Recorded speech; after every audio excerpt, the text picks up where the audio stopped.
film. All set? Hi everyone, thank you so much for joining us today. Quite excited to see how many people showed up at 8 p.m. So thank you. I think we have a very hot topic today. My name is Cedric. I'm the founder of Shop the Creator, which is an online sales and marketing agency for emerging designers. Today we'll discuss about the value of social media for small brands and how we can leverage it to bring the word out about their real talent.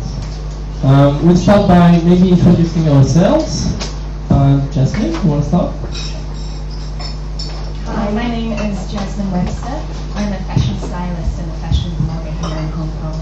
I'm originally from New Zealand and I've been here in Hong Kong for about 5 years. My blog has been up and running for near on a year and a half at the moment.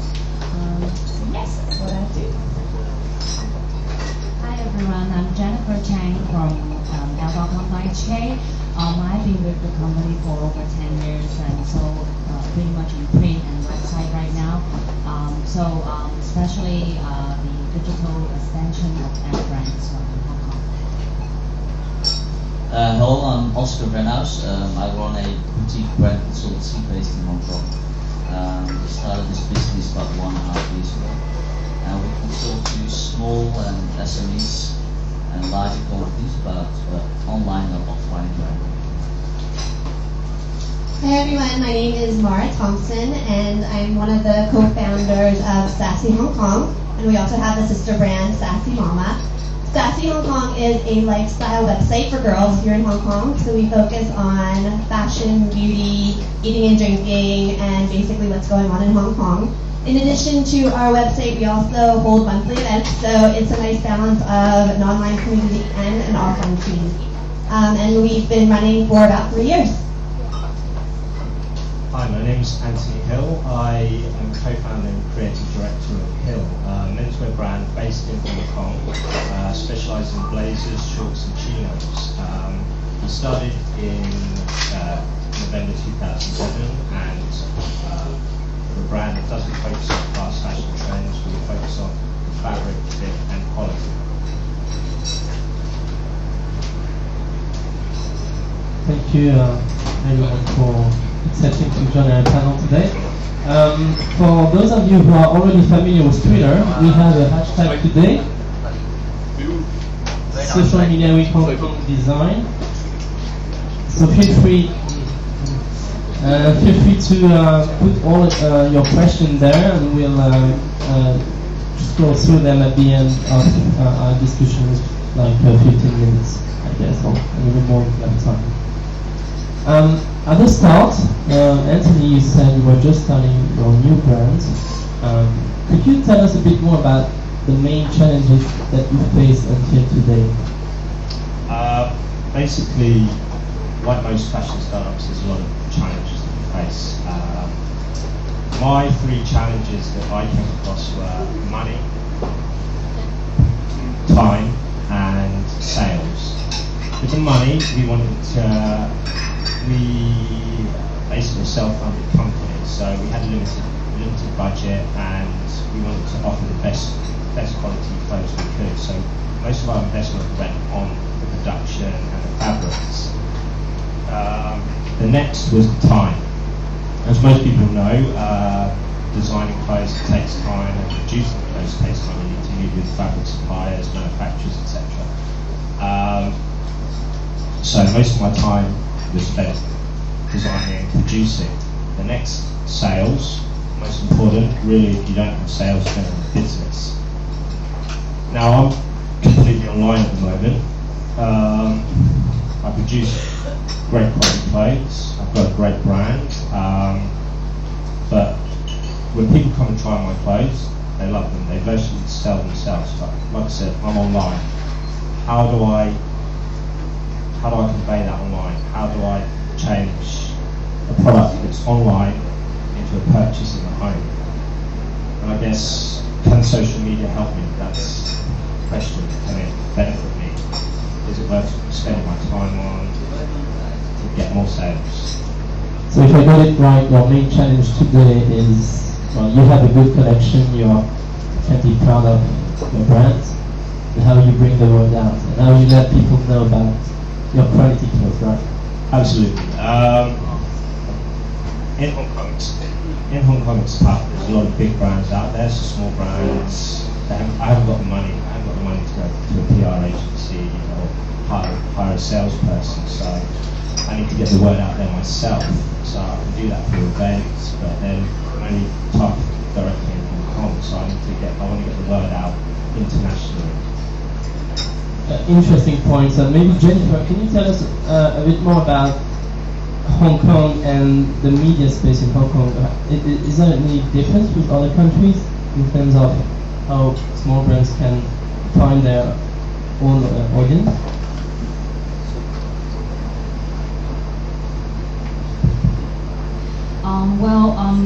I come from Elle, and of course it's a mainstream women magazine and brand in Hong Kong. But I would say in Hong Kong it's a pretty small city, and compared as I was in a regional role for Asia as well, so pretty much we know how Hong Kong maybe a little bit different from the other market. Is that the size of the population, of course, is much less with a small city. And also is in terms of the media space is where a lot of content is giving out free. And you will not surprise where you have around the corner up there, they're giving out free newspapers. Hong Kong is actually a city that is the most number of free newspaper in the world. And so you could imagine when content is giving out for free easily, then how could we survive as a media? So it's not surprised that we have to rely on the advertising. And in that sense, of course, we charge a lot of things that you can see on the website, on the magazine, and on the other hand, I think it's also the top, even the top fashion brands, the competition is very strong, and they pay for us, and they also feed us with a lot of information because they create a lot of activities and press information that is kind of, they all want to capture the highest share of voice. And so as a media, we have less space and editorial space, less and less to talk about upcoming or smaller brands that actually might have a quality. And I think that's also the rise of the social media is actually kind of, change the landscape a little bit because it's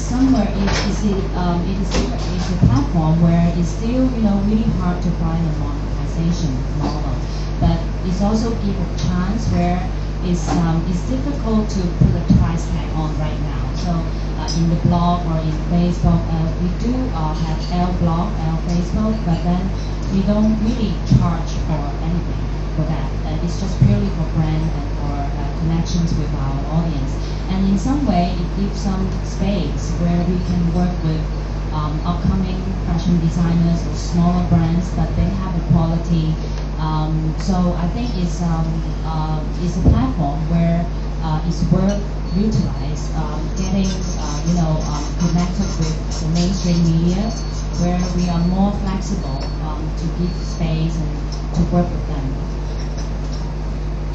Thank you, Jennifer. Before we actually move to showing you some of the platforms that are the most popular now, well, certainly Facebook and Twitter and LinkedIn, but quite a few others. I'd like to maybe try to define what social media is. And we had a chance to discuss about it yesterday, and our conclusion was that, well, you can use social media for two purposes. The first one is brand building, and the other one, as Anthony stressed out, is sales. But before doing any of that, you need a solid brand. But I guess we'll get back to this. Justin, would you like to show us a little more about the platforms that people use today? I think I've got some some images coming up behind me. So we are looking at Pinterest. Okay. Pinterest is a relatively new platform. It's very visually based. Does anyone use it currently? Yeah, quite a few. It's definitely quite a female-orientated platform. that's mostly because of the topics that are discussed. So on Pinterest, you'll see a lot of fashion, architecture, interior design. What you do is you can browse through different websites and literally click on an image and then repost it onto Pinterest. So in Pinterest, in an account in Pinterest, you will have different topics. For example, in my one, I have my wardrobe wish list. I have a gallery for men's style. So I go and then have a look through the internet. I find exciting pictures that I really like, that make sense to me, and I put them on my board.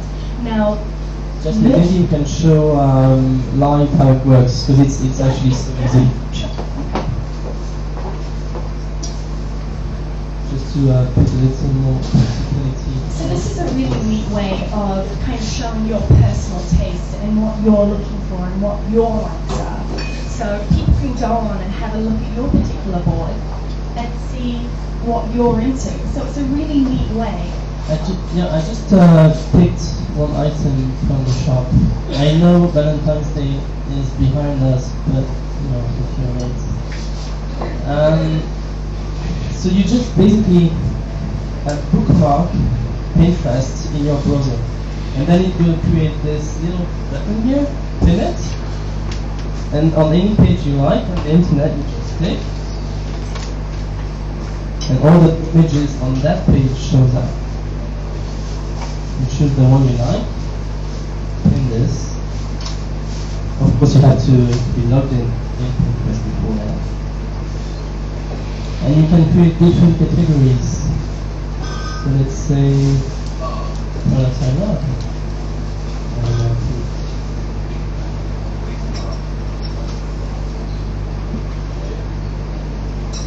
The brand's name, for instance.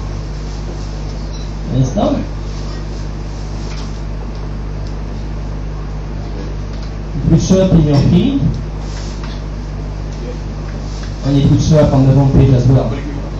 We can also link this to Twitter and to Facebook, so people can follow you quite closely. The other neat thing about it is that it's so easy to find really good websites. So if you go on and you're searching for, Fashion Week style, you can find a whole lot of pictures that will then take you to really relevant websites.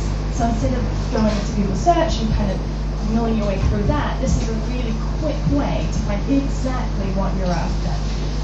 So Pinterest is it's quite a new and up-and-coming social media platform that it's trending at the moment, so it's very popular. As on if it will stay around, we'll just kind of have to wait and see. But it is one to get on for sure.